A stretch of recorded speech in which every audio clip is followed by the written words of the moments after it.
Welcome. This is injury attorney Ryan Pauley here with my video blog, Have You Ever Wondered? Here we talk about my injury law practice, and I provide answers to common questions that my clients have to their injury law claims. And the majority of my clients have been in motor vehicle collisions, so the answers that you're going to find here are questions that arise in that context. The last few posts that I've done have really focused on bodily injury claims, but I find when clients come to me, they have just as many questions about their property damage to their vehicle as they do about the bodily injury claims that they have as well. So I wanted to take the next few posts to talk about the common questions that I see and to provide answers to those questions. So the three most common questions I receive are as follows. Who pays for the damage to my car when I've been in a wreck? Who fixes the damage to my car? And finally, how and what damage can be fixed? So since this is the first of that three-part series, I'm going to dive right into that first question. Who pays for my property damage to my car? The simple answer is the at-fault party insurance company ultimately pays for the property damage to your vehicle. Now, I use the word ultimately because you have the option of either submitting a claim to the at-fault party's insurance company, or you can submit a claim to your own insurance company, assuming you have collision coverage. People, when I tell them this, automatically ask, all right, Ryan, why in the world would I want to submit a claim to my own insurance company when I could just submit the claim to the other person's insurance company? And my answer is this. It has to do with obligations. Your own insurance company, assuming you have collision coverage, owes you certain obligations under the law and under your insurance agreement. On the other hand, the at-fault party's insurance company owes you no obligations under the law, and they owe you no obligations under an insurance contract because you don't have an insurance contract with them. The only person the at-fault party's insurance company owes an obligation to is the at-fault driver. So, who do you think is going to treat you fairly, or more fairly, I should say? Your own automobile insurance company who owes you obligations under the law and under your insurance agreement with them, or the at-fault party's insurance company who owes you no obligations whatsoever? I think you know what the answer to that question is. So after I explain this to people, the next question I commonly get is, okay, but if I submit the claim to my insurance company, isn't that going to cause my rates to go up? I don't want that to happen. And my response is this, it shouldn't, and here's why.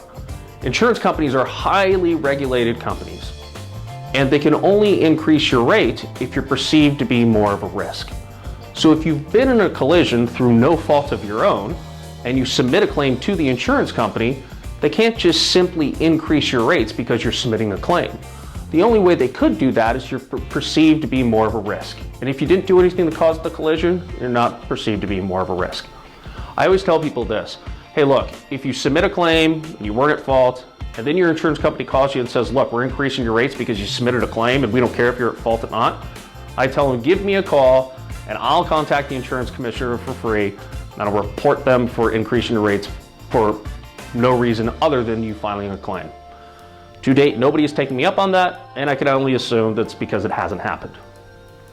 So, if your rates aren't going to go up, the next question then that people always want to ask me is, okay, I understand my rates are going to go up, but I still got to pay a deductible if I submit the claim under my own insurance company. And if I use the other person's, no deductible is required. So why would I want to submit the claim to my own insurance company? And I respond as follows. Look, yes, you're going to have to pay a deductible.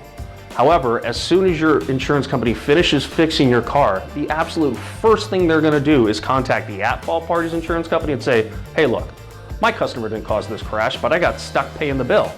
And I'm not going to get stuck paying the bill, so guess what? Pay me back. I want my money for fixing the guy's car when it wasn't his fault or her fault. And the insurance company then will send your insurance company a check, and before your insurance company can keep any of that money for the repairs that they paid out, they have to refund you your deductible. Many times throughout my representation, a couple weeks in after the property damage has been received, call my clients and say, hey look, got a check for you. It's your deductible that is now being refunded by your insurance company. So that's what happens with the deductible.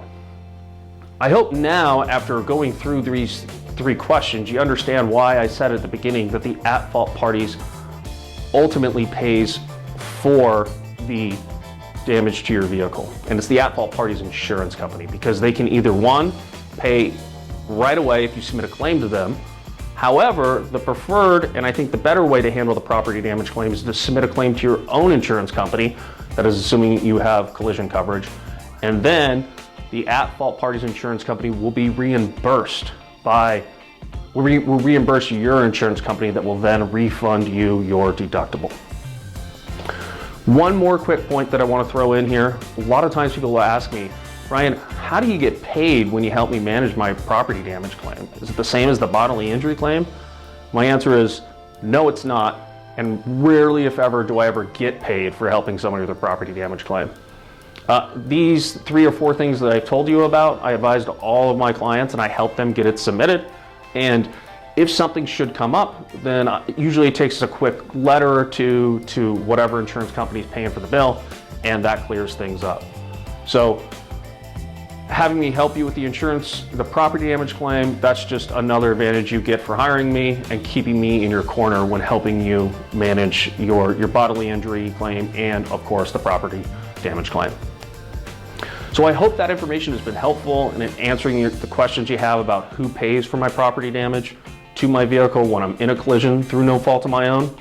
If you have any more questions, feel free to contact me.